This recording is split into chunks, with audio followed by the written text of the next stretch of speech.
নমস্কার বন্ধুরা, নেহা রান্নাঘরে আপনাদের সবাইকে স্বাগত। আজকের রান্নাঘর একটু নতুন রকমের রান্না হতে চলেছে। এই মাছটা তো আমাদের সবারই চেনা। আর দেখো মাছটা আমি আজকে কিভাবে রান্না করব। মাছটা কিন্তু এইভাবে ছাল ছাড়িয়ে পিস পিস করে মধ্যিখানে কাঁটাটা বাদ দিয়ে খুব সুন্দর করে কেটে নিয়েছি পনির পিস করে। তো মাছটা লবণ, হলুদ, লঙ্কার গুঁড়ো দিয়ে ভালো করে মেখে নেব।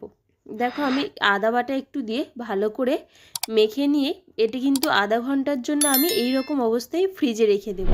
তারপর এদিকে কড়া বসিয়ে কড়াইতে সর্ষের তেলেই রান্নাটা করবে, তাহলে টেস্টটা কিন্তু খুব সুন্দর আসে। ডুমো ডুমো করে আলু কেটে নিয়ে একটু লবণ দিয়ে ভালো করে কিন্তু ছাকা তেলে ভেজে নিতে হবে। তারপরে দেখো আমার এখানে আলুগুলোও ভাজা হয়ে গেছে। এই রান্নাটা কিন্তু করতে খুবই কম সময় লাগে আর খেতে কিন্তু খুবই সুন্দর হয়। এইরকম লাল করে কিন্তু আলুটা ভেজে নিতে হবে। কড়াইতে শুকনো লঙ্কা, তেজপাতা, পেঁয়াজ কুচি দিয়ে ভালো করে মশলাটা ভাজবে। মশলা ভাজার আগে সবসময় একটু লবণ দিয়ে দেবে, তাহলে মশলাটা তাড়াতাড়ি ভাজা হয়ে যাবে। তা ফ্রিজে যে মাছটা ছিল আমরা দেখো বের করেছি এখানে। তো মাছটা এখন এইরকমভাবে রেখে দেবো একটু নর্মাল টেম্পারেচার হওয়ার জন্য। তো একটু চিনি, লবণ, হলুদ, লঙ্কার গুঁড়ো দিয়ে ভালো করে আবারও কিন্তু আমরা মশলাটা ভালো করে কষি।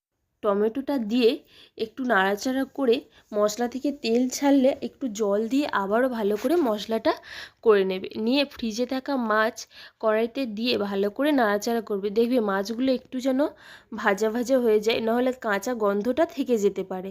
তারপর মাছটা ভাজা হয়ে গেলে ভেজে রাখা আলু দিয়ে ভালো করে কষিয়ে নেবে। একটু গরম জল করে তরকারিতে দেবে, তাহলে কিন্তু তরকারির টেস্টটা খুব সুন্দর আসে। দেখো গরম জল করে তরকারিটা দিয়ে একটু ফুটে উঠলে ঢাকনা দিয়ে রেখে দেবে 10 মিনিটের জন্য। 10 মিনিট পরে খুলে গরম মশলা ছড়িয়ে 5 মিনিটের জন্য ঢাকনা দিয়ে রেখে দিলেই রেডি শোল মাছের কালিয়া। এই তরকারিটা একটু মাখো মাখো করবে, বেশি ঝোল রাখবে না। দেখো এইরকম একটা প্লেট সাজিয়ে বসে পড়লাম। তরকারিটা খুব সুন্দর।